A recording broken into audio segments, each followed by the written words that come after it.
PCS current news programme में आपका स्वागत है। पीसीएस करंट न्यूज में चर्चा का विषय है जल शक्ति अभियान कैच द रेन 2024।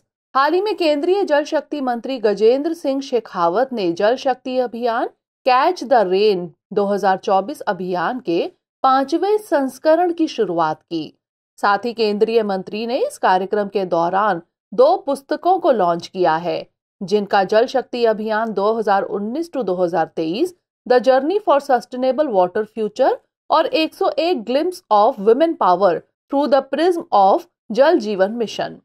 इस अभियान की थीम नारी शक्ति से जल शक्ति है। यह नारी शक्ति और जल संसाधनों के सतत प्रबंधन के बीच एक शक्तिशाली संबंध स्थापित करेगा। यह अभियान पेयजल एवं स्वच्छता विभाग के सहयोग से राष्ट्रीय जल मिशन, जल संसाधन, नदी विकास और गंगा कायाकल्प विभाग के अंतर्गत आता है। इसका उद्देश्य जल संरक्षण, वर्षा जल संचयन, जल निकायों की जियो टैगिंग, जल शक्ति केंद्रों की स्थापना, गहन वनीकरण और जागरूकता पैदा करना है।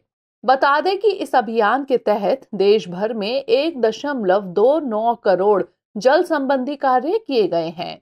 साथ ही 661 जल शक्ति केंद्र स्थापित किए गए हैं और 527 जिलों में जिला जल संरक्षण योजनाएं तैयार की गई हैं। अब बात कर लेते हैं जल जीवन मिशन के बारे में।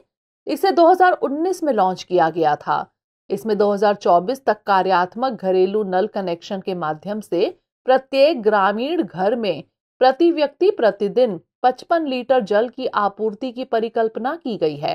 यह मिशन मौजूदा जल आपूर्ति प्रणालियों और जल कनेक्शन, जल गुणवत्ता निगरानी और परीक्षण के साथ साथ टिकाऊ कृषि की कार्यक्षमता सुनिश्चित करता है। यह जल शक्ति मंत्रालय के अंतर्गत आता है। आइए नोट कर लेते हैं अभ्यास प्रश्न। कैच द रेन 2024 के संदर्भ में निम्नलिखित कथनों पर विचार कीजिए। 1. हाल ही में इसके 5वें संस्करण की शुरुआत की गई। 2. इस अभियान की थीम नारी शक्ति से जल शक्ति है। उपर्युक्त में से कौन सा यहाँ से कथन सही है या फिर है? केवल 1, केवल 2, 1 और 2 दोनों, या फिर ना तो 1 और ना ही 2? इसका उत्तर हमें कमेंट सेक्शन में जरूर भेजिएगा। मिलेंगे अगले एपिसोड में किसी नए टॉपिक के साथ। धन्यवाद। डियर व्यूअर्स, अपने एग्जाम की तैयारी को और बेहतर करने के लिए हमारे चैनल को लाइक, शेयर और सब्सक्राइब करना न भूलें।